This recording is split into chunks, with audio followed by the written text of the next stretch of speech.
जीवन में बनना है तो सिंह की तरह बनो, जिसे सिंहासन की चिंता नहीं होती। जिस चट्टान पर बैठ जाता है वही सिंहासन बन जाती है। नमस्ते दोस्तों, आप देख रहे हैं लर्निंग सीरीज सीखोगे नहीं तो जीतोगे कैसे।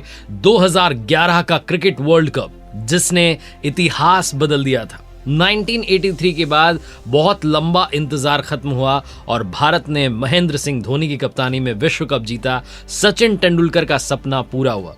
वही सचिन जिन्होंने कि 1983 का वर्ल्ड कप जब भारत ने जीता था और खबर सुनी थी तो मन में उमंग जागी थी कि एक दिन टीम इंडिया के लिए खेलूंगा और विश्व कप जीतूंगा।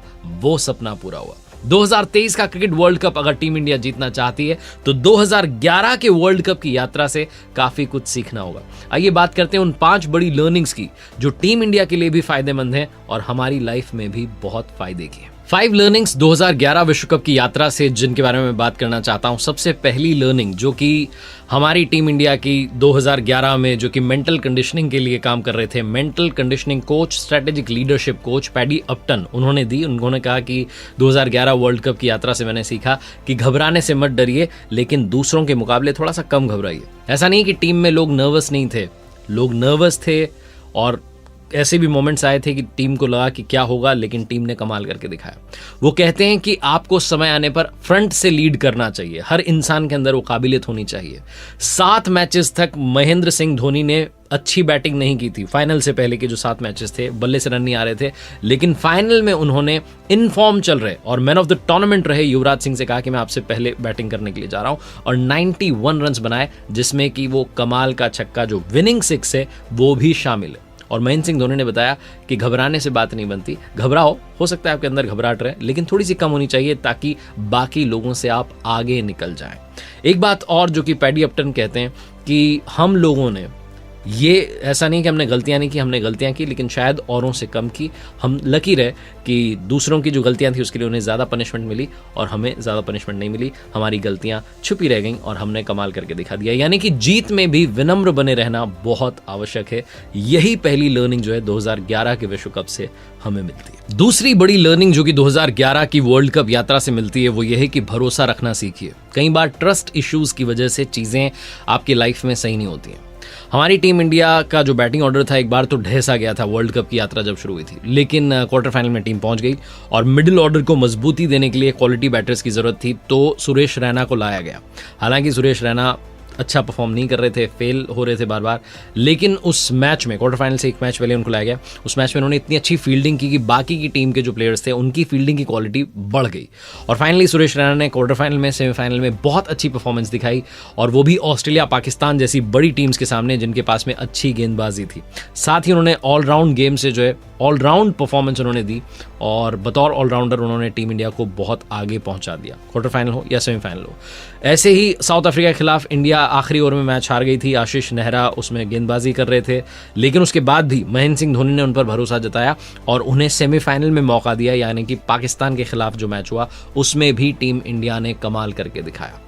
कहने का मतलब यह है कि आपको अपने आसपास के लोगों पर, अपने सर्कल पर, फ्रेंड सर्कल पर, फैमिली में जो आपके आसपास के अपने लोग हैं उन पर भरोसा करना होगा। और चाहे उन्होंने पहले उनकी परफॉर्मेंस अच्छी नहीं रही हो, चाहे पहले कोई बात हुई हो, कोई विवाद हुआ हो, आपको उससे भूल करके, उससे आगे बढ़ करके ट्रस्ट वापस डेवलप करना होगा। तभी आपकी लाइफ में कमाल होना शुरू होगा। कई बार आपने देखा होगा कि आपके ऑफिस में जब नया बॉस आता है तो नए बॉस की नई प्रोसेस होती है और वो नई प्रोसेस को ढालने की कोशिश करता रहता है और फाइनली टीम उस नई प्रोसेस में ढल नहीं पाती है और टीम बिगड़ जाती है, परफॉर्मेंस जो है बिगड़ जाती है। ठीक यही हुआ जब ग्रेग चैपल आए और ग्रेग चैपल ने आकर के अपनी प्रोसेस जो है टीम इंडिया पर थोपना चाही। कुछ भी नहीं हुआ।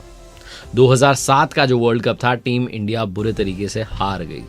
यहाँ तक कि खिलाड़ियों के पोस्टर्स जलाए गए, फैंस इतना नाराज हो गए थे क्योंकि टीम ने बहुत ही खराब परफॉर्मेंस दिखाई थी। 2011 में कोच साहब बदल चुके थे। नए कोच का नाम था गैरी कर्स्टन और गैरी कर्स्टन के साथ में थे पैडी अपटन जिनके बारे में अभी आपसे बात कर रहा था। इन दोनों ने मिलकर के अपनी प्रोसेस जो है थोपने की कोशिश नहीं की, बल्कि इन्होंने प्रोसेस को एक टूल की तरह इस्तेमाल किया और सबसे आगे उस टारगेट को रखा जो कि था 2011 का विश्व कप।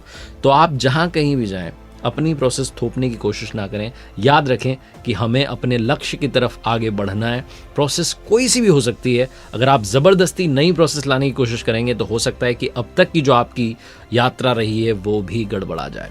तो ये पॉइंट जो है सबसे इंपॉर्टेंट है। तीसरी बात कि प्रोसेस से आगे आपको अपने टारगेट को रखना चाहिए।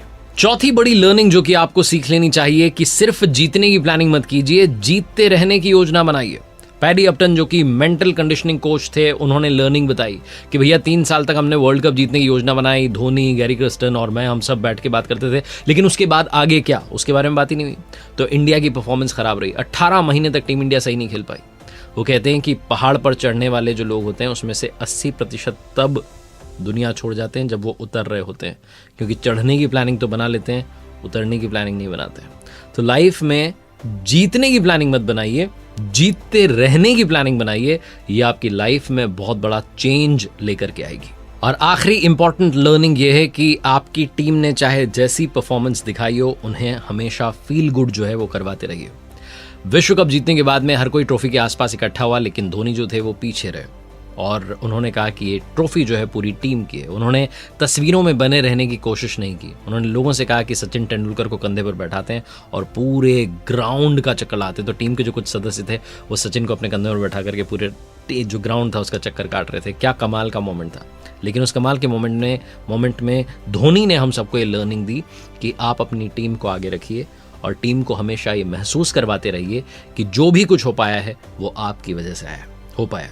बहुत सारे लोगों को ये लगता है कि भाई मेरी तो कोई टीम ही नहीं है, तो अपने परिवार वालों को ये फील करवाते रहिए कि मैं जो भी कुछ बन पाया हूँ आपकी दुआ, प्रार्थना, आपके साथ, आपके प्यार, आपके स्नेह और विश्वास के साथ में बन पाया हूँ। क्योंकि जब अपने आसपास के लोगों को अच्छा फील करवाते हैं तो वो आपके लिए अच्छी जो विशेष हैं अपने दिल से आपके लिए भेजते हैं और आपकी लाइफ में भी अच्छा होने लगता है।